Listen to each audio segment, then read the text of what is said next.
मोहन यादव सरकार की कदावर कैबिनेट मंत्री कैलाश विजयवर्गीय के विवादित बयान के विरोध में कांग्रेस सड़कों पर उतरकर विरोध प्रदर्शन किया। कैलाश विजयवर्गीय के भोपाल स्थित सरकारी निवास का किया घेराव। कैलाश विजयवर्गीय के खिलाफ जमकर नारेबाजी, विजयवर्गीय का इस्तीफा मांगा। साथ ही नाराज कांग्रेस कार्यकर्ताओं ने कैलाश विजयवर्गीय से माफी मांगे जाने की मांग की है। नाराज कांग्रेस कार्यकर्ताओं को बैरिकेडिंग करके पुलिस ने रोका। जिंदाबाद, प्रियंका गांधी जिंदाबाद, जीतू पटवारी जिंदाबाद, और जिला कांग्रेस जिंदाबाद।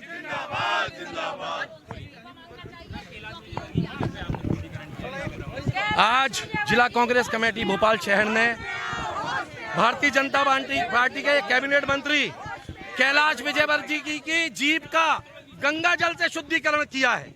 जिस तरीके से उनकी जीभ अनर्गल बातें करती है, उनकी जीभ किस तरीके से फिसलती है। वो कभी छोटे कपड़ों की बात करते हैं, कभी भाई बहन के पवित्र रिश्ते पर बात करते हैं। उन्होंने राहुल गांधी जी और प्रियंका गांधी जी के भाई बहन के पवित्र रिश्ते पर उंगली उठाने की कोशिश की है। आज जिला कांग्रेस कमेटी भोपाल शहर ने उनकी जीभ का, कैलाश विजयवर्गीय जी की जीभ का शुद्धिकरण गंगा जल से किया है और ईश्वर से प्रार्थना की है कि उनके अंदर सद्बुद्धि आए, उनकी जीभ से अच्छे वाक्य निकले और वो इस शुद्धिकरण के बाद इस कृत्य पर स्वयं अपना इस्तीफा दें और स्वयं मोहन सरकार से अपना इस्तीफा मांग लें। और मोहन सरकार को उनका तुरंत इस्तीफा मंजूर करना चाहिए। जब तक कि वो माफी नहीं मांगेंगे, उनका इस्तीफा नहीं होगा। कांग्रेस के कार्यकर्ता ऐसे ही इसी तरीके से प्रदर्शन करते रहेंगे। कोई तोड़ मोड़ के नहीं बोला गया है। आपने देखा, पहले उन्होंने कहा कि मेरा बस चले तो मैं क्या क्या ना कर दूं। जो बच्चियां, उनने कहा कि बच्चियां आप छोटे कपड़े पहनती हैं। आप बताइए, ये संस्कार और संस्कृति है भारतीय जनता पार्टी की? इस संस्कार और संस्कृति की ये लोग बात करते हैं। ये संस्कार और संस्कृति भूल चुके हैं। इस तरह की बात भारतीय जनता पार्टी की सरकार, मोहन सरकार के कैबिनेट मंत्री और भारतीय जनता पार्टी के नेता इस तरह की बात करते हैं। आज हमने शुद्धिकरण किया है कैलाश विजयवर्गीय जी की जीभ का, और हमने ये मांग की है कि वो अपना इस्तीफा दें और मोहन सरकार को उनका इस्तीफा ले लेना चाहिए।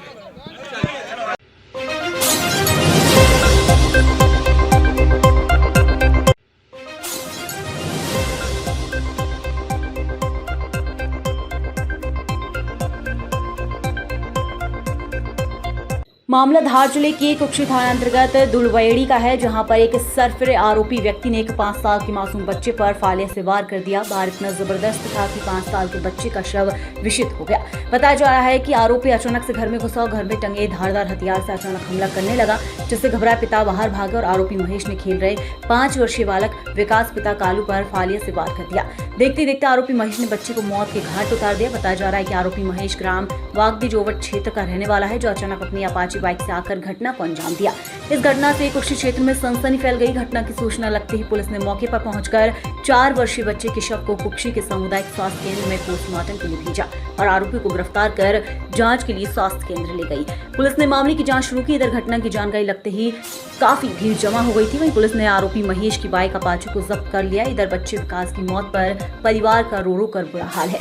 इधर जिला पुलिस कप्तान ने पुष्टि की है कि आरोपी की मौत हो चुकी है। वहीं अस्पताल में इलाज के दौरान तोड़ा दम जिस आरोपी ने मासूम की ली थी जान, उसकी ग्रामीणों ने पिटाई की थी, जिसके बाद अस्पताल में मौत हो गई। पुलिस मौके पर आरोपी का पोस्टमार्टम कराकर जांच हो चुकी है।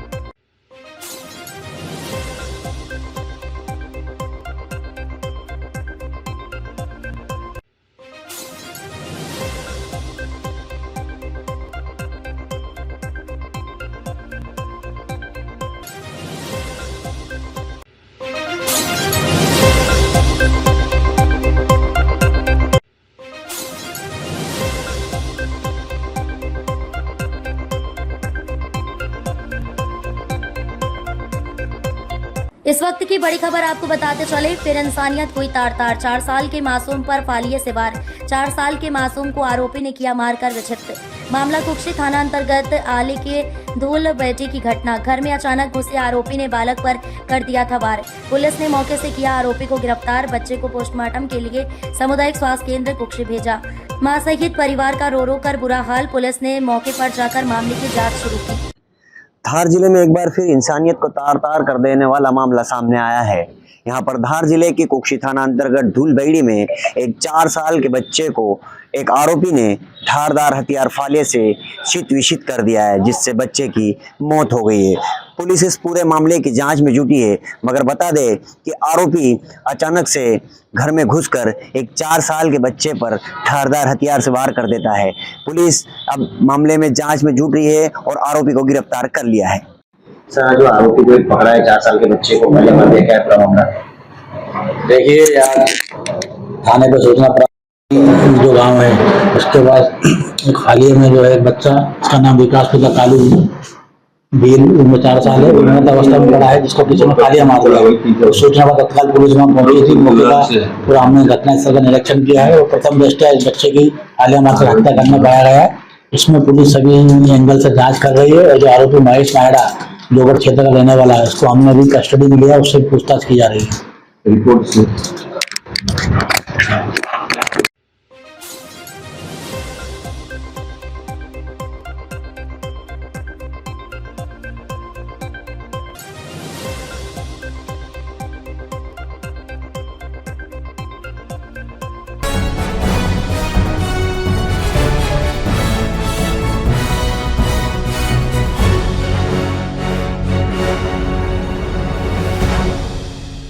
भारत के प्रधानमंत्री नरेंद्र मोदी जी के द्वारा सेवा पखवाड़ा 2025 के तहत स्वस्थ नारी सशक्त परिवार अभियान के तहत टांडा के सामुदायिक स्वास्थ्य केंद्र पर निःशुल्क स्वास्थ्य शिविर का आयोजन किया गया, जिसमें नेत्र रोग, हड्डी रोग, स्त्री रोग, दंत रोग एवं आयुष विभाग से भी टीम ने महिलाओं एवं बच्चों सहित सैकड़ों लोगों की जाँच एवं उपचार किया गया। Block medical officer Virbhadra, mobile medical officer Yatin Jain ने सभी को जानकारी देते हुए बताया कि लोगों को संतुलित आहार और नियमित स्वास्थ्य परीक्षण के महत्व के बारे में जागरूक किया। शिविर के दौरान सैकड़ों मरीजों ने अपना स्वास्थ्य परीक्षण कराकर उपचार लिया।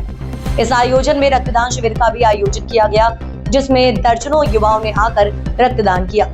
विश्व फार्मासिस्ट दिवस होने पर टांडा में पदस्थ फार्मासिस्ट रंजना जामोद का स्टाफ के द्वारा बधाई दी। आज यहाँ पे सामुदायिक स्वास्थ्य केंद्र टांडा में स्वस्थ नारी सशक्त नारी कैंप का आयोजन करा गया और कैंप में कई डॉक्टर जो बाहर से आए थे, कुक्षी से बुलाए गए थे, जिसमें मेडिसिन विशेषज्ञ, स्त्री रोग विशेषज्ञ, शिशु रोग विशेषज्ञ, हड्डी रोग विशेषज्ञ और बाकी डेंटल से भी पूरी टीम आई थी और एक आयुष विभाग से भी टीम आई थी, जिनका यहाँ पे जिन्होंने पूरी यहाँ पे अपनी सेवाएं दी, मरीज़ों को देखा और अभी भी चल ही रहा है। मरीज़ों का आना जाना चल रहा है और मरीज़ों को देखा जा रहा है, उनको सभी तरह की सेवाएं प्रदान की जा रही है और ब्लड डोनेशन का भी अभी कैंप यहाँ पे रखा जाएगा।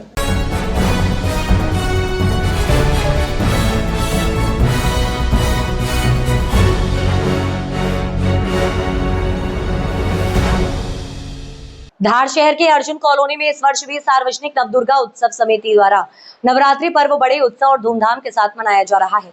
आयोजन में माता की आराधना और धार्मिक अनुष्ठानों के साथ गरबा प्रस्तुतियां भी आयोजित की गई, जिसमें कई टीमों और मंडलियों ने भाग लिया और रंगीन और भव्य मंच सजाया। प्रतियोगिता में प्रथम पुरस्कार 21,121 AK-47 ग्रुप के द्वारा दिया जाएगा। वहीं द्वितीय पुरस्कार AK-47 ग्रुप के 11,111, तृतीय पुरस्कार AK-47 ग्रुप के 7,777 और चतुर्थ पुरस्कार 5,555, पंचम पुरस्कार 3,333 घोषित किए गए। बड़ी संख्या में भक्त और दर्शक गरबा देखने पहुंचे और मंडलियों की प्रस्तुतियों की सराहना की। समिति के पदाधिकारियों ने बताया कि इस प्रकार के आयोजन नवरात्रि के धार्मिक और सांस्कृतिक महत्व को बढ़ाते हैं, युवाओं और बच्चों को लोक संस्कृति से जोड़ते हैं और पूरे क्षेत्र में उत्सव का माहौल बनाते हैं। आयोजन स्थल पर सुरक्षा और व्यवस्थाओं का भी विशेष ध्यान रखा गया। इस भव्य महोत्सव ने अर्जुन कॉलोनी और आसपास के क्षेत्रों में नवरात्रि के उल्लास को और भी शानदार बना दिया है, जहां श्रद्धालु माता की आराधना के साथ गरबे का आनंद ले रहे हैं।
रतलाम पुलिस को मिली बड़ी सफलता। एसपी अमित कुमार के निर्देशन में औद्योगिक थाना क्षेत्र पुलिस को बड़ी सफलता मिली है। पुलिस ने 4 घंटे के अंदर चोरी की वारदात का खुलासा करते हुए 50 लाख से अधिक का माल बरामद किया है।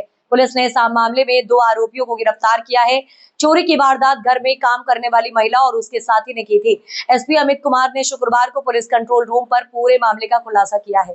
पुलिस के अनुसार 25 सितंबर की शाम को काटजू नगर निवासी पंकज पिता राजकुमार मोतियानी 35 वर्ष ने औद्योगिक क्षेत्र थाने में रिपोर्ट दर्ज कराई की उसके घर की अलमारी से 50 लाख रुपए मूल्य के सोने चांदी की जेवर और 28,000 रुपए नकद चोरी हो गए हैं। पुलिस ने प्रकरण दर्ज कर मामले की जांच शुरू की। घटना की गंभीरता को देखते हुए एसपी अमित कुमार ने अधीनस्थ अधिकारियों को आरोपी की तलाश कर गिरफ्तारी के निर्देश दिए। एसएसपी राकेश खाका, सीएसपी सत्येंद्र घनघोरिया के मार्गदर्शन और थाना प्रभारी औद्योगिक क्षेत्र श्रीमती गायत्री सोनी के नेतृत्व में टीम का गठन किया गया। पुलिस टीम द्वारा जब मामले की जांच शुरू की गई तो फरियादी के घर काम करने वाली अंजू उर्फ अंजना पति स्वर्गीय विकास निवासी सुभाष नगर के बयान पर पुलिस को शंका हुई। पुलिस ने जब सख्ती से पूछताछ की तो हाउस हेल्पर अंजू ने चोरी करना स्वीकार किया। एसपी अमित कुमार ने बताया कि अंजू पिछले 4 सालों से फरियादी के यहाँ कार्य कर रही थी और उनका विश्वास जीत लिया था। फरियादी द्वारा कुछ दिन पूर्व ही बैंक से सोना लाकर गोल्ड लोन एवं अन्य इन्वेस्टमेंट के लिए घर में रखा था।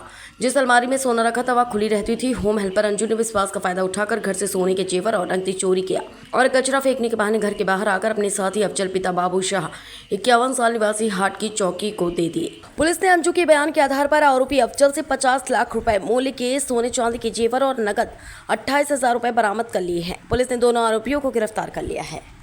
50 लाख के लगभग की जो है एक बड़ी चोरी को जो है एक नौकरानी अंजू और उनके साथ जो ऑटो ड्राइवर हैं अफजल, इन लोगों के द्वारा जो है मिल करके अंजाम दिया गया था। ये रतलाम थाने का पूरा मामला है और जैसे ही संज्ञान में जो है रतलाम पुलिस के आया शाम को सायंकाल को तत्काल जो है 4 घंटे के अंदर जो है पुलिस ने जो है इसमें एक टीम लगा करके दस्तयाबी की है और पूरा माल एक बार में जो है बरामद किया है। तरीका कुछ इस तरीके से तरीका वारदात की लगभग 15 दिन पहले जो है ये परिवार सोने लेकर के जो है अपने घर में आया था और इनका जो है मोटिव ये था कि सोने को जो है लोन में दे करके और बाकी इन्वेस्टमेंट किया जाए। मेड को यह जानकारी लग गई थी और लगने के बाद जो है इन्होंने जो है ऑटो चालक के साथ जो है पूरी कॉन्स्पिरेसी रची और कचरा के बहाने जो है इस सामान को जो है बाहर किया। ऑटो चालक भी जो है अंदर जो है आता रहता था, पहले भी आता रहता था और जो है इस तरह से उसने भी जो है ट्रस्ट जो है डेवलप किया था।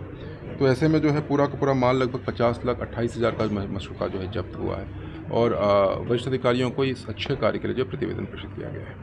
किस तरीके से उन्होंने साइलेंट बैठ गए थे, किस तरीके से? बिल्कुल, देखिए बेसिकली जो है मेड पहले भी काम करती रही है और उसने लगातार ट्रस्ट डेवलप किया था। इसमें कहीं पे भी ताले तोड़ने वगैरह जैसी कोई घटना नहीं हुई थी। इसका मतलब ये था कि एक तरीके से वो जो है ओपनली जो है पूरे के पूरे गहनों को और पैसे को रखते थे।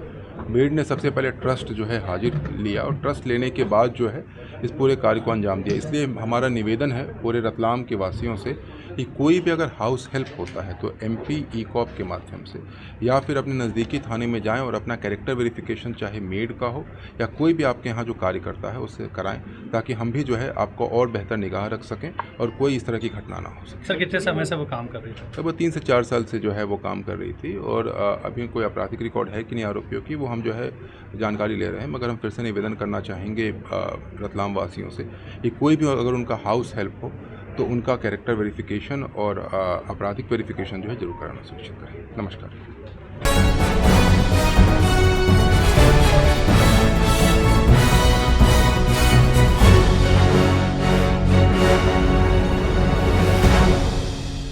खंडवा में सोयाबीन फसल में फैले पीला मोजेक रोग के कारण किसानों को भारी नुकसान का सामना करना पड़ा। इस समस्या को लेकर भारतीय किसान संघ के बैनर तले किसान धरने पर बैठे हुए थे। जानकारी मिलते ही खंडवा विधायक श्रीमती कंचन मुकेश तन्वे स्वयं धरना स्थल पर पहुंची और किसानों की समस्याएं सुनी। विधायक श्रीमती तन्वे ने तत्काल जिलाधीश महोदय एवं उच्च अधिकारियों से चर्चा कर फसल के नुकसान का सर्वे कराने के आदेश जारी करे। साथ ही उन्होंने धरने पर बैठे किसानों से आग्रह किया कि नवरात्रि जैसे पावन पर्व में धरना प्रदर्शन उचित नहीं है, इसलिए धरना समाप्त कर समाधान की प्रक्रिया पर विश्वास रखें। बाद में विधायक श्रीमती तन्वे ने अपर कलेक्टर काशीराम बड़ोले सहित प्रशासनिक अधिकारियों के साथ प्रभावित गांवों में पहुंचकर खेतों में सोयाबीन फसलों की स्थिति का प्रत्यक्ष निरीक्षण किया और प्रभावित किसानों की बात सुनी। किसानों के प्रतिनिधि मंडल ने विधायक श्रीमती कंचन तन्वे की संवेदनशीलता और त्वरित कार्यवाही के लिए आभार व्यक्त किया। भारतीय किसान संघ के सुभाष पटेल ने कहा कि विधायक जी ने किसानों की चिंता को अपनी प्राथमिकता बनाया और प्रशासनिक स्तर तक तुरंत कार्यवाही सुनिश्चित कराई। हम उनका आभार व्यक्त करते हुए धरना स्थगित करते हैं। उचित मुआवजा मिलने तक हमारा संघर्ष जारी है। इस अवसर पर जिला महामंत्री धर्मेंद्र बजाज, पूर्व जिलाध्यक्ष सेवादास पटेल, भावेश बिल्लोरे, बालकृष्ण करोड़ी, पीयूष शर्मा, धर्मचंद गुज्जर, संदीप सोलंकी, दिनेश महाजन, रामेश्वर कुशवाहा आदि लोग उपस्थित रहे। आज खंडवा विधानसभा के ग्रामीण में जो किसानों की खेतों की फसल खराब हो गई है, मेरे द्वारा और हमारे एडीएम सर के द्वारा और सभी किसान संघ, मेरे सभी किसान बंधु हमारे संघ में यहाँ खेतों में आए, क्योंकि फसलें अधिकतर नुकसान हो गई है। मतलब किसानों का बहुत ही नुकसान हुआ है और मैंने भी निरीक्षण किया, देखा गया कि किसानों बहुत ही उनकी हालत खराब है। जितनी लागत लगी उतनी भी नहीं निकलेगी, क्योंकि मैंने भी हमारे सीएम साहब भोपाल गई थी, सीएम साहब से मुलाकात की, उनको अवगत कराया किसानों की हालत गंभीर है, क्योंकि हमारी सरकार भी किसान हित की सरकार है, क्योंकि हमारे माननीय मुख्यमंत्री जी भी किसान के बेटे हैं। वो भी भली भांति किसानों के दर्द से उनको भी हमने अवगत कराया, तो उन्होंने भी आश्वासन दिया है। और ये अभी इसमें इसका सोयाबीन का सर्वे किया जाएगा, खेतों का सर्वे किया जाएगा, क्योंकि बहुत ही किसानों को नुकसान हुआ है। तो हम सभी मिलकर हमारे माननीय मुख्यमंत्री जी से भी और बात करेंगे कि किसानों को लाभ मिले, क्योंकि किसानों की हालत ज़्यादा गंभीर है। भारतीय किसान संघ द्वारा शासन प्रशासन को लगातार 10 तारीख सितंबर में 20 तारीख को आवेदन निवेदन किया गया। 23 तारीख से लगातार हम धरने पर बैठे हैं। बार बार उनको चेतावनी दे रहे थे कि किसानों की सोयाबीन की फसलें खराब हो गई, उसको लेकर कोई सर्वे के लिए दल गठित हो रहा था। जैसे विधायक महोदय को पता चला कि किसान यहाँ पर बैठे हैं कलेक्टर कार्यालय में धरने पर, उन्होंने तत्काल आकर किसानों की समस्याएं सुनी। उनको हमने समस्या बताई कि दीदी सर्वे के लिए अभी कोई आदेश नहीं हुए हैं और किसानों की सोयाबीन पूरी तरह नष्ट हो गई है, 50 किलो 70 किलो निकल रहा है। उन्होंने तत्काल 1 से 1.5 घंटे में कलेक्टर महोदय से बात करके, मुख्यमंत्री से बात करके खंडवा जिले के जो भी सर्वे के आदेश निकलवाए, मैं उनका बहुत बहुत धन्यवाद देता हूँ। और अभी ये धरना स्थगित कर रहे हैं। अगर समय रहते अगर शासन प्रशासन द्वारा व्यवस्थित सर्वे नहीं किया गया, उसकी जाँच व्यवस्थित नहीं की गई, तो आने वाले समय में बड़ा आंदोलन करना पड़ेगा। भारतीय किसान संघ का 3 दिवसीय धरना खंडवा कलेक्ट्रेट में चल रहा था। आज हमारी खंडवा की माननीय विधायक श्रीमती कंचन तन्वे जी किसानों के बीच आकर बैठी। उन्होंने कलेक्टर साहब को फोन लगाया, अपने प्रदेश के मुखियाओं से बात कर किसानों की समस्या को तत्काल आज सर्वे के लिए शासन ने बोल दिया है। आज हमने 2-3 गांवों का दौरा भी किया। वहां पर किसानों की करीब पूरे खंडवा जिले में 90% फसल खराब पाई गई है। तो हम आज हमारे खंडवा विधायक को धन्यवाद देना चाहते हैं कि उन्होंने किसानों का सहयोग कर और आगामी समय में भी शासन से मांग कर इनकी मांगों को बुलंद करने के लिए आज किसान संगठन से धरना समाप्त करवाया। इसके लिए भारतीय किसान संघ की तरफ से हम खंडवा विधायक को बहुत बहुत धन्यवाद देना चाहते हैं।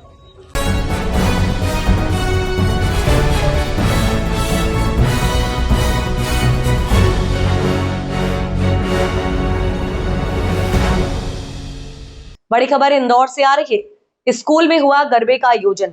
बचपन प्ले स्कूल, उषा नगर, राजेंद्र नगर एवं सिलिकॉन सिटी का 1 दिवसीय गरबा महोत्सव इंदौर के अक्षत गार्डन में हुआ संपन्न। गरबा महोत्सव में बचपन प्ले स्कूल के डायरेक्टर पीयूष जैन एवं पलक जैन ने बताया कि तीनों स्कूल के समस्त बच्चों एवं पालकों द्वारा आराधना स्वरूप मनमोहक गरबा में हिस्सा लेकर कार्यक्रम को और भक्तिमय बना दिया। सिलिकॉन सिटी के प्रिंसिपल प्रीति जैन ने इस कार्यक्रम की सराहना करते हुए पश्चिमी क्षेत्र का उभरता हुआ प्ले स्कूल बताया। राजेंद्र नगर की कोऑर्डिनेटर प्रीति मोहिते एवं विजेता जोशी एवं तीनों स्कूल के स्टाफ ने डायरेक्टर पीयूष जैन एवं पलक जैन को इस रंगारंग कार्यक्रम के सफल आयोजन के लिए शुभकामनाएं एवं बधाई प्रेषित की।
मुरैना से बड़ी खबर इस वक्त की आ रही है। मुरैना के जौरा थाना क्षेत्र में आलापुर सरपंच राजकुमार यादव के घर करीब 3 महीने पहले 1.50 के आसपास की डकैती हुई थी, जिसको लेकर पूरे मुरैना जिले की पुलिस आरोपियों की तलाश में जुटी थी। काफी मेहनत और मशक्कत के बाद पुलिस के हाथ सफलता लगी और घटना से संबंधित आरोपियों को पुलिस प्रशासन की तरफ से पकड़ लिया गया। इन सभी आरोपियों पर करीब 50,000 का इनाम भी घोषित किया गया था। जौरा पुलिस को मुखबिर से सूचना मिली थी कि जौरा में कोई डकैती के आरोपी चंबल से सटे गांव संपत्ति अपराध गठित करने आने वाले हैं। मुखबिर की सूचना पर चंबल के पास चेकिंग पॉइंट लगाया गया। कंटेनर RJ11GC 6672 आता दिखा, जिसे रोककर चेक किया गया। 5 संदिग्ध उसमें बैठे मिले। पूछताछ करने पर 5 संदिग्ध आरोपियों के द्वारा अपने एक साथी विवेक पुत्र राधेश्याम गुर्जर निवासी बाबरखेड़ा थाना सरायछोला की सूचना पर अपने एक अन्य साथी मोरोली निवासी राजस्थान के साथ अलापुर सरपंच के घर हुई डकैती को स्वीकार किया गया। गिरफ्तार किए गए आरोपी गढ़ से मौके पर 315 बोर की राइफल, घटना में प्रयुक्त आयशर कैंटर को जब्त कर सूचना देने वाले आरोपी विवेक को परशुराम कॉलोनी गल्ला मंडी मुरैना को भी गिरफ्तार किया गया। घटना से संबंधित 5 आरोपियों को गिरफ्तार कर लिया गया है। वहीं एक आरोपी की तलाश जारी है। पकड़े गए आरोपियों में नेता उर्फ जयपाल गुर्जर, होली गुर्जर, भोंटा उर्फ रामगोपाल गुर्जर, गब्बर गुर्जर, विवेक गुर्जर, कुल 6 आरोपी गढ़ गिरफ्तार किए गए हैं। रामशोद उर्फ रामसुख अभी फरार हैं। इस पूरी घटना में जौरा थाना प्रभारी Uday Bhan Singh Yadav, OP Rawat, cyber cell Abhishek Jadaun, Sanjeev Atal, Kuldeep Dohre, Satyam Upadhyay, Mangal Singh, मीरेंद्र Singh भूमिका रही। आज की पत्रकार वार्ता में आप सभी का स्वागत है। इस पत्रकार वार्ता को मेनली लगभग 2.5 महीने पहले जौरा क्षेत्र के अंतर्गत एक बड़ी लूट की घटना हुई, उसका खुलासा करने के उद्देश्य से ये पत्रकार वार्ता रखी है। वरिष्ठ अधिकारियों के मार्गदर्शन और अपनी टीम की कड़ी मेहनत के बदौलत मुझे बताते हुए काफ़ी खुशी है कि इसमें घटना में 7 में से 6 आरोपी हम लोगों ने राउंड अप कर लिए हैं और 1,53,00,000 से अधिक का मशरूका 1,15,53,000 का मशरूका टोटल हम लोगों ने जब्त किया है, जिसमें लूटा गया मशरूका, साथ में लूटी गई 2 राइफल्स और जिस गाड़ियों का घटना कारित करने में प्रयोग किया गया था, जिस लोडिंग कैंटर्स का यूज़ किया गया था, जो टूल्स यूज़ किए गए, तो उन सभी को हम लोगों ने जब्त किया। इसमें ये भी बताना चाहेंगे कि घटना के तत्काल बाद IE सर DIG सर द्वारा घटनास्थल का भ्रमण किया गया। उनको हमारी पूरी टीम जो उस केस को क्रैक करने में लगी, उसको बहुत इंपॉर्टेंट इनपुट सर के द्वारा दिए गए, स्पेसिफिक टास्क बताए गए कि जिस एरिया में हम लोग को फोकस करना है, क्योंकि सीनियर ऑफिसर्स का भी एक्सपीरियंस खासकर बेसिक पुलिसिंग के एंगल्स पे, इस तरह के क्राइम्स के इन्वेस्टिगेशन के एंगल्स पे वो बहुत काम आया हमारे। और शुरू की काफ़ी मशक्क़त के बाद जो पहली लीड्स हम लोग को मिलना शुरू हुई, उस परत दर परत को खोलते खोलते फिर हमें पिछले 3-4 दिनों में एक-एक करके सभी आरोपी हम लोगों ने राउंड अप करना शुरू किए। घटना में पूरी जो 2 राइफल्स हैं, घटना में जो 2 राइफल्स लूटी गई थी वो हमने जब्त की है। लगभग वेपन के साथ साथ 38 लाख जेवरात, लगभग 38 तोला जेवरात कहा जा सकता है, वो जब हुए हैं। कैश 47 लाख रुपए का कैश है। राउंड्स, कटर, टॉर्च वो लगभग 24 लाख से ऊपर का मशरूका है। इसमें SDOP जौरा, SDOP अम्बा, इन लोगों ने केस को काफ़ी क्लोजली सुपरवाइज किया है एडिशनल SP के नेतृत्व में, और PI उदय भान और उनकी पूरी टीम, साइबर सेल की टीम, OP रावत, दीपेंद्र, ये लोग सभी लोग अपने अपने समय पर उनको जो टास्क दिए गए, चाहे वो मुखबिरों से जानकारी जो प्राप्त होगी उसको तस्दीक करना हो, या जो संदेही है उनसे पूछताछ करनी, बहुत ही मेहनत के साथ बीच में 7-7, 8-8 दिन तक कोतवाली जैसे इम्पोर्टेंट थाने का चार्ज रहते हुए भी दीपेंद्र इस केस में लगे रहते थे। और चूंकि जौहरा का मैटर था तो उदय भान लगभग फुल फ्लेजेड 2.5 महीने, 2.25 महीने इस केस पे लगे, फुल फ्लेजेड थाने का पूरा चार्ज एक तरह से 2IC ही चला रहे हैं।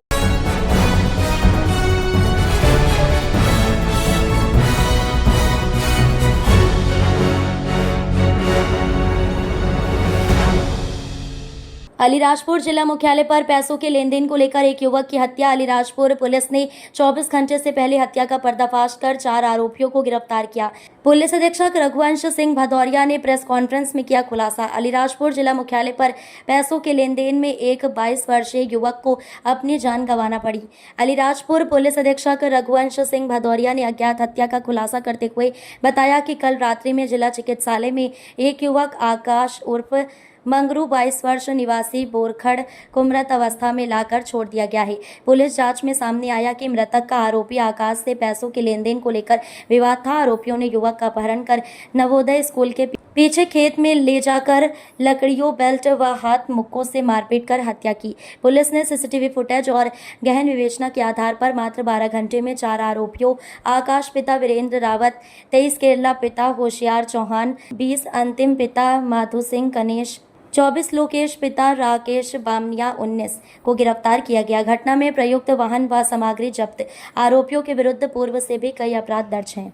ये आप सब सूचना आप लोग को मिल चुकी है कि 24 तारीख के रात में 11 बजे पुलिस को लगभग सूचना आई कि अस्पताल में, सिविल अस्पताल जो है उसमें एक डेड बॉडी आई है।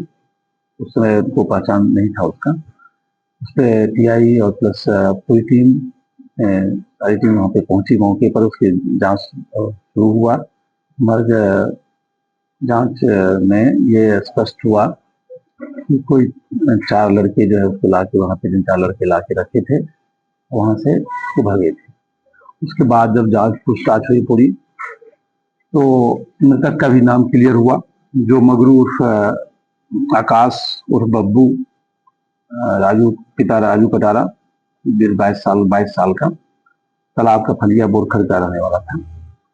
और इसको जो है 4 लड़के, जो आकाश, केरला, अंतिम, लोकेश, इन लोगों ने पैसे को लेकर, पैसे की डिमांड को लेकर इसको पकड़ के पहले ले गया नवोदय के पीछे वहाँ पे खेत में। इनके साथ काफी मारपीट लगातार मारपीट की। और मारपीट के बाद जब ये बेहोश होने लगा तो इसको ये कहीं और शिफ्ट करना चाह रहा था। तो फिर उसके बाद जो है जब ये डेथ हो गई उसकी, उसको गाड़ी से लाके ये दिखाने के लिए कि हम जो है उसको अस्पताल भर्ती कराए, शो करने के लिए उसको अस्पताल में डेड बॉडी को छोड़ के वहां से भागा। जिसपे पुलिस ने तत्काल इसको इन करके फुटेज को भी देखा गया, उसको आइडेंटिफाई करके इनको गिरफ्तार किया गया है, 4 को।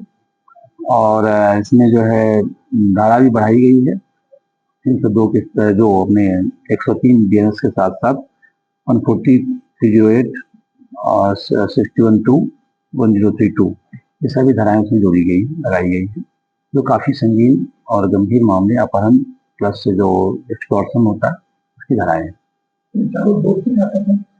ये चारों जो लड़के, जो आरोपी हैं, ये आपस में मित्र हैं।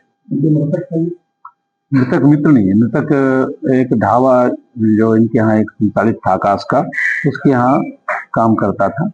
इनकी कुछ पुरानी रंजिश भी थी, लेकिन अभी जो क्लियर आया कि इसमें पैसे की मांग ज्यादा इसकी थी, इससे कुछ उसको पैसे ऐटने थे।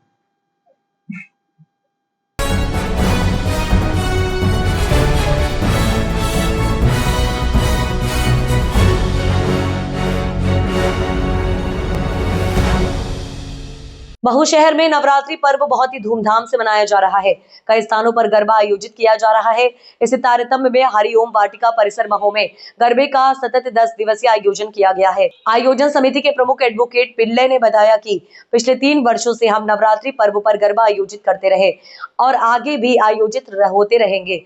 इस गरबा उत्सव में शहर के अलावा आसपास के ग्रामीण क्षेत्रों से भी प्रतिभागी डांडिया खेलने के लिए उपस्थित होते हैं। आगे उन्होंने ये भी बताया कि इस बार गरबे में हर दिन अलग अलग प्रदेशों की वेशभूषा में प्रतिभागी डांडिया खेलते नजर आएंगे।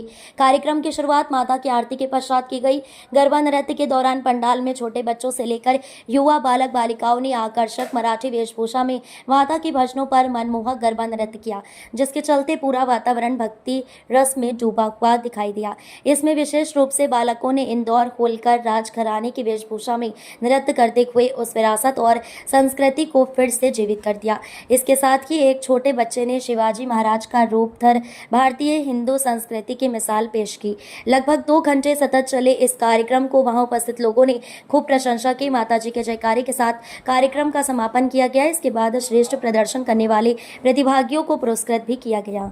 अश्विनी सोलंकी व उनके टीम का भी स्वागत है। जैसा कि आप जानते हैं, महू के बेस्ट राउंड में जीतती होने वाले हमारे भाई करण जी महू के साथ इंदौर में भी अपना वर्चस्व लहरा रहे हैं। महू में तो कोई इतनी टक्कर का है नहीं। अब ये इंदौर जाके बड़े बड़े डीजे वालों को टक्कर दे रहे हैं। महू का बेस्ट साउंड एवं बेस्ट क्वालिटी साउंड हमारे करण भैया क्रेबो साउंड। वैष्णो गरबा महोत्सव चल रहा है जी। महानवरात्रि के इस पर्व पर जो ये चल रहा है कार्यक्रम, कितने सालों से आयोजित किया जा रहा है? ये 3 साल से कार्यक्रम चल रहा है। ये हमारा 3रा साल इस कार्यक्रम में। कितने प्रतिस्पर्धा आ जाते हैं? इस बार हमारे कार्यक्रम में मिनिमम कम से कम 600 लोग से ज़्यादा लोग खेल रहे हैं जी। क्या हमेशा से ज़्यादा लोग हैं? जी, इस बार हमेशा से ज़्यादा लोग हैं। अच्छा, बताएं कि अभी जो किन थीमों पे चल रहा है? हमारे ये थीम हमारा एक हिंदुत्व मोटिव है। इसका हमारा एक श्लोक है, तू दुर्गा बन, तू काली बन, तू कभी न बुरखे वाली बन। इस मोटिव का हमारी थीम है। अभी विशेष क्या चल रहा है? अभी विशेष क्या है इस बार, इस साल, इस वर्ष विशेष? इसी थीम से हम चल रहे हैं। इसी थीम से हमने जो भी आ रहे हैं उनको हम तिलक लगाकर अंदर एंट्री करा रहे हैं, क्योंकि हमने आगे लगा रखा है कोई गैर हिंदू विषय मतलब यहाँ नहीं आ सकता है।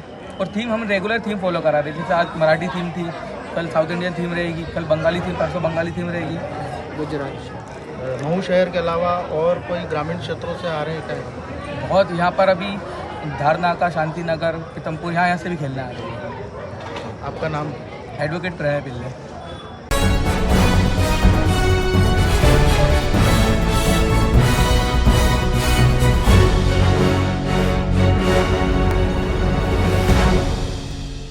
बड़वानी में भारतीय जनता पार्टी द्वारा पंडित दीनदयाल उपाध्याय की जन्म जयंती पर प्रबुद्ध जन संवाद, जिला संगोष्ठी व आत्मनिर्भर भारत संकल्प अभियान पर जिला कार्यशाला का आयोजन किया।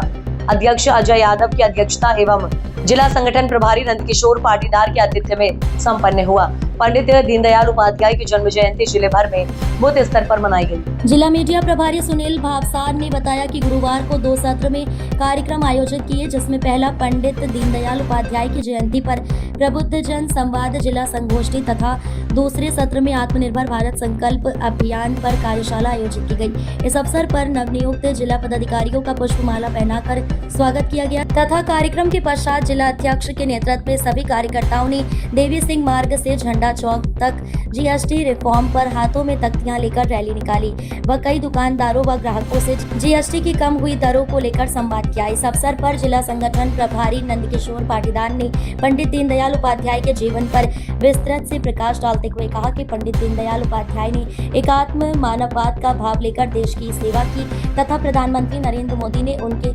सिद्धांतों का अक्षरशः पालन करते हुए अनेक जनहितैषी योजनाएं चलाकर जरूरतमंदों को लाभ पहुंचाया गया है। जिला अध्यक्ष अजय यादव ने पंडित दीनदयाल उपाध्याय जयंती पर जिले भर में बूथ स्तर पर हुए कार्यक्रमों की जानकारी साझा की तथा कहा कि हम एक विचारधारा से जुड़े हैं, किसी जाति, पंथ या धर्म से नहीं। इसका जीता जागता उदाहरण धारा 370 को समाप्त करना है। हम सभी को मिलकर सेवा पखवाड़ा, जीएसटी रिफॉर्म, सांसद, खेलकूद स्पर्धा व आत्मनिर्भर भारत को जो 25 सितंबर पंडित दीनदयाल उपाध्याय की जयंती से 25 दिसंबर पूर्व प्रधानमंत्री अटल बिहारी वाजपेयी जी की जयंती तक मनाना है। आज पंडित दीनदयाल उपाध्याय जी की जन्म जयंती के कार्यक्रम पूरे बूथ स्तर पर प्रत्येक जिले में हुए हैं और आज आत्मनिर्भर भारत की जो जिले की कार्यशाला थी वो भी आज हुई है। निश्चित रूप से वैसे देखा जाए तो भारत आज़ादी के पूर्व आत्मनिर्भर था, लेकिन आत्मनिर्भर भारत को मुगल ने लूटा, अंग्रेज ने लूटा। और जब से इस देश में आज़ादी के बाद कांग्रेस की सरकार बनी, उसने कभी सोचा ही नहीं कि भारत आत्मनिर्भर हो, भारत में यहाँ का स्थानीय उद्योग बढ़े। जब भी भारत में सरकार कांग्रेस की बनी, विदेशी वस्तुओं पर आधारित भारत को चलाने का प्रयास कांग्रेस ने किया था। लेकिन देश के यशस्वी प्रधानमंत्री नरेंद्र भाई मोदी 2014 में जब से बने हैं, तभी से एक ही मिशन है कि किस प्रकार आत्मनिर्भर भारत बने, और जो नारा उन्होंने दिया कि 2047 तक भारत आत्मनिर्भर बनेगा, और उसी का अनुसरण करते हुए आज देश का हर नागरिक उनकी बात को मानते हुए उस पर अनुसरण भी कर रहा है और उसको मानकर स्वदेशी वस्तु अपने अपने परिवार में उपयोग में भी ले रहा है। भारतीय जनता पार्टी का हर कार्यकर्ता इस मिशन में लगा है कि किस प्रकार घर घर स्वदेशी हर घर स्वदेशी हो, हर घर में स्वदेशी सामान का उपयोग हो, इस प्रकार का लक्ष्य लेकर भारतीय जनता पार्टी का कार्यकर्ता काम करे। उसी को लेकर आज वोकल फॉर लोकल इस प्रकार की बात को लेकर आज जिले की कार्यशाला थी और उसमें सभी कार्यकर्ता उपस्थित हुए थे। और आगामी समय में इसी प्रकार हमारे मंडलों की कार्य समिति होगी, मंडलों की कार्यशाला होगी, और ये कार्यक्रम हमारा आज 25 सितंबर से 25 दिसंबर श्रद्धेय अटल बिहारी वाजपेयी जी की जन्म जयंती तक कार्यक्रम चलेगा। भारतीय जनता पार्टी का कार्यकर्ता प्रत्येक व्यावसायिक प्रतिष्ठान पर पहुंचेगा और प्रत्येक व्यक्ति आम नागरिक तक भी पहुंचेगा। और ये लक्ष्य लेकर आत्मनिर्भर भारत की ओर हमारा कदम बढ़ाया है, सरकार ने बढ़ाया है, उसको हम पूरा अनुसरण करते हुए प्रत्येक परिवार तक पहुँचेंगे। आज बैठक ली गई है कार्यकर्ताओं के साथ, किस तरह से बैठक रही और क्या निर्देश दिए? यह हमारे पूरे देश में, पूरे प्रदेशों में देश के और सभी जिला स्तरों पर आत्मनिर्भर भारत के संकल्प कार्यशाला का आयोजन किया गया था। और इस कार्यशाला में हमारे जिले के प्रभारी आदरणीय नंदकिशोर पाटीदार जी भाई साहब, हमारे इस कार्यक्रम के संयोजक भागीरथ जी कुशवाहा और सभी भारतीय जनता पार्टी के कार्यकर्ता, मंडल के अध्यक्ष, नए नियुक्त जिले के पदाधिकारी, सभी कार्यकर्ता उपस्थित थे। किस तरह से रही बैठक? और लोकल फॉर वोकल और स्वदेशी का एक नारा चल रहा है, तो अभी वर्तमान में एक जीएसटी दर भी घटा दी गई, किस तरह से इसको देखते हो आमजनों के बीच?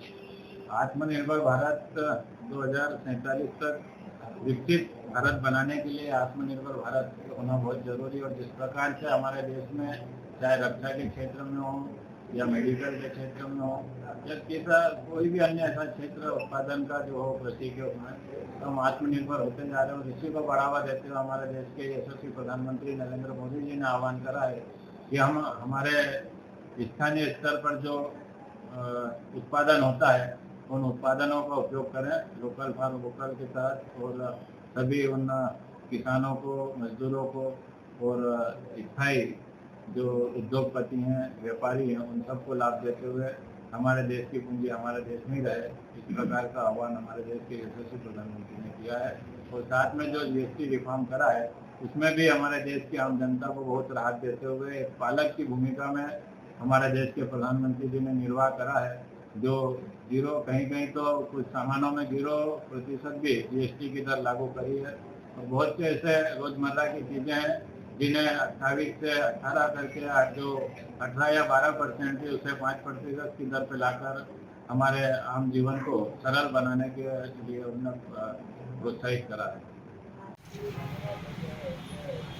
आज हम सब लोग हमारे भारतीय जनता पार्टी के संगठन के जिले के प्रभारी पाटीदार जी और पूरे भारतीय जनता पार्टी के कार्यकर्ता आपकी इस दुकान में आए हैं।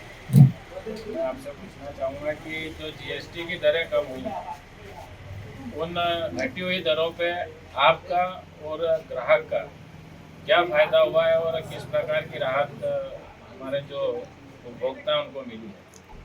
जीएसटी से आपका पहले नाम बताओ। अमित उपाध्याय, मैं पार्षद प्रतिनिधि भी हूँ। बड़वानी में मतलब पूरे जो जीएसटी का कम हुआ है सभी दूध फर्क पड़ा है। जैसे एसी में 28% जीएसटी लगता था, अब 18% जीएसटी लगेगा। 10% का बहुत बड़ा फायदा होता है एसी खरीदने के लिए कस्टमर के लिए। बड़ी एलईडी जैसे 43 inch, 50 inch, 55 inch, 65 inch, 75 inch, 110 inch की एलईडी जो आती है बड़ा अमाउंट होता था। बड़ा अमाउंट पे भी बड़ा अमाउंट का डिस्काउंट मिल रहा है, उसमें भी 10% का डिस्काउंट प्लस कंपनियों ने दिवाली के समय जो जीएसटी कम करी है उसका भी बेनिफिट कंपनी मतलब गिफ्ट के रूप में दे रही है। एसी पे इंस्टॉलेशन कई एसी पे इंस्टॉलेशन फ्री कर रखे हैं, जैसे सैमसंग ने फ्री कर दिया, एलजी ने फ्री कर दिया, लॉयड ने फ्री कर दिया है, आयर ने फ्री कर दिया। हर कंपनी ने इंस्टॉलेशन फ्री कर दिया, कम से कम 2000 से 2500 रुपये इंस्टॉलेशन में। एक वो फायदा प्लस 10% जीएसटी का फायदा। ऐसे कैसे एलईडी में भी फायदा किया है। जैसे बड़ी एलईडी 3 लाख 4 लाख के जो एलईडी होते हैं उसको कम से कम 1.5 से 2.5 लाख रुपये का फायदा कस्टमर को मिल रहा है। जीएसटी का फायदा भी है प्लस दिवाली गिफ्ट भी मिल रही है। इंस्टॉलेशन ये फायदा है, तो मोदी जी को धन्यवाद देंगे। बिल्कुल क्यों नहीं, बहुत बहुत धन्यवाद मोदी जी के लिए। और ऐसी जीएसटी जो कम हुआ उसके लिए हर व्यापारियों को भी फायदा है, कस्टमर को जो ज़्यादा बेनिफिट है। हम लोगों को लिखा पढ़ी में बहुत मतलब जैसे अलग अलग जीएसटी होती थी उसमें भी तकलीफ जाती थी। अब सिर्फ इलेक्ट्रॉनिक्स में दो प्रकार के जीएसटी हैं, एक 18% जो कि सभी पे हो गया, fridge, washing machine, LED, AC सब पे 18% का। ग्राहकों को तो 10% का सीधा फायदा है, तो दिवाली का फायदा मिल गया, बहुत बड़ा